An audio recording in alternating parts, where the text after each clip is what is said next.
I would go ahead and take some powder, this powder.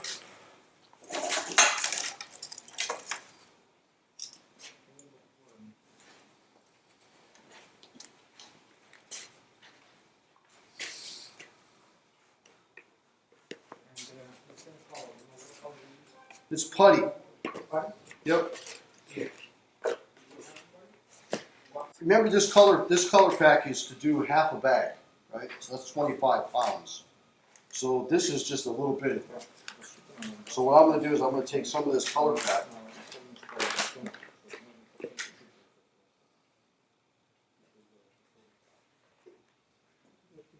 And I'm just going to add a little bit of color to it. You can mix the colors Yes. to make another one? Yes, you can. Absolutely. These are really nothing more than iron oxide pigments. So you can mix, just say you wanted to make your own color. You can use one bag of putty and one bag of charcoal. Even that one, if you put white to make a little, Yeah. a little bit more lighter. Yep. So what I'm going to do is I'm going to take this down. I'm going to actually try to break those colors open. See the streaks? See the streak of color?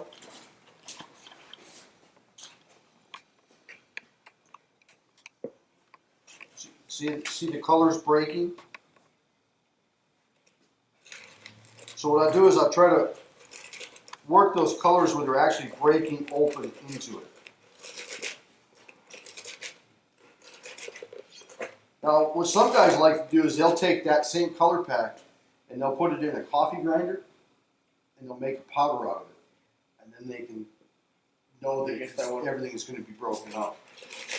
Because what's going to happen is if I don't get every one of those little nodules broken, when I start adding water, then I start slurring, I can get a streak going through it.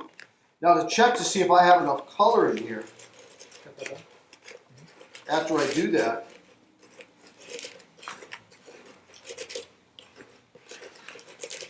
all I need to do is put a little of that on the surface, add a little water to it. And you'll see it if it's ready. Yeah, Go. I'll see if I have enough color in it.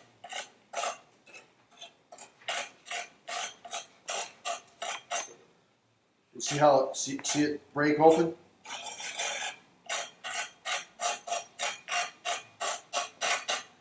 So I'm going to add just a little bit more to this. Now my suggestion is if you're doing a countertop, make plenty of this and only mix half of it at a time. So you don't have to try to match that color.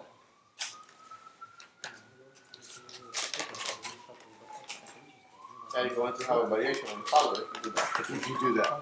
Which isn't a bad thing, you know?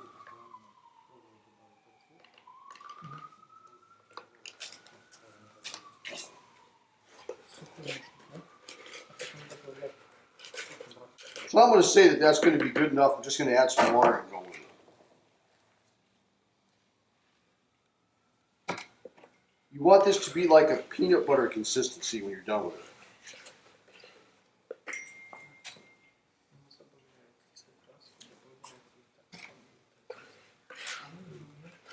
You don't want to use steel on this, but you could use like a float, like you're doing gravel.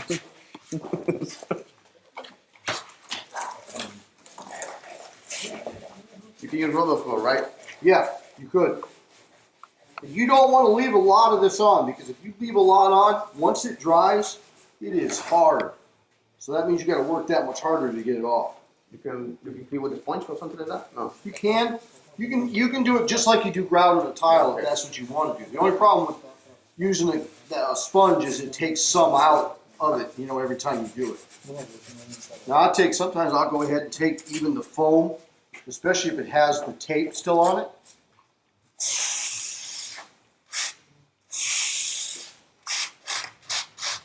I just don't want to hurt my surface by using something like steel or, a putty knife. A lot of times when I like to use, when I'm doing the slurries, I like to use Bondo knives to the slurry, because then the Bondo knife is plastic, it won't hurt it, but it's rigid enough.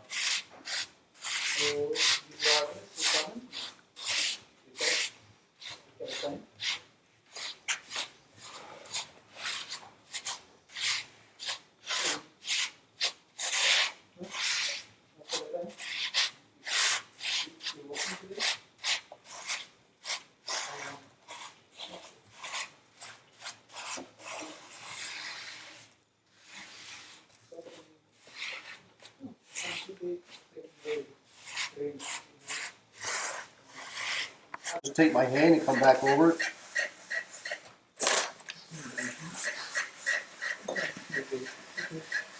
I usually go in a circular motion because I know that I'm pushing it down into every one of those holes.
And that's the way I like to leave it because I don't want to leave a whole lot on there. Now, if you're going to polish it, if you're going to use diamonds, and I would diamonds instead of sandpaper, especially if you're cutting a lot, you could build this up higher. So you don't have to do like 2 lifts of the grout. You could actually build it proud. If you want to do 2 layers of slurry, it all depends on what you want to do. I've seen guys slurry it one color, then come back in and slurry it a different color. Now, the one thing I will tell you is if you use a darker slurry, say we wanted to slurry it in charcoal, the charcoal will actually stain the entire surface. So if you use a darker color, keep that in mind. You're going to profile or stain everything. Change completely the color. Change completely the color. You'll still get some of the other color come back through when you sand it, but you're going to stain it as well. Let's leave this for a while. Let it dry out, and we'll come back and sand it, and we can seal it.